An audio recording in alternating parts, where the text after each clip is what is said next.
ধরব, যার নাম হচ্ছে সুরমা। সুরমার বিয়ে শাদী হয়েছিল, সুরমার একটি সন্তানও আছে, কিন্তু হঠাৎ করে সুরমাকে তার স্বামী ডিভোর্স দিয়ে দেয়। তো সুরমা আগে দেখতে মাশাআল্লাহ সুন্দর আছে, এখনও সুন্দর আছে, শুধু এখন একটু স্বাস্থ্য বেড়ে গেছে। আগে যেমন স্লিম ছিল এখন একটু মোটা হয়ে গেছে। আসলে বিয়ের পর মেয়েরা একটু মোটাও হয়।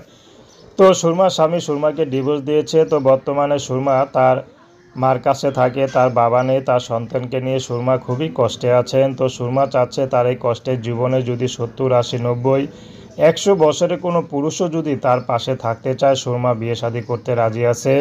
কারণ সুরমার এখন দরকার মাথা গোঁজার একটু ঠাঁই, একটু ভালোবাসা, একটু আদর সোহাগ, যেটা নাকি পরিপূর্ণ পাওয়ার আগে তার স্বামী তাকে ডিভোর্স দিয়ে দেয়।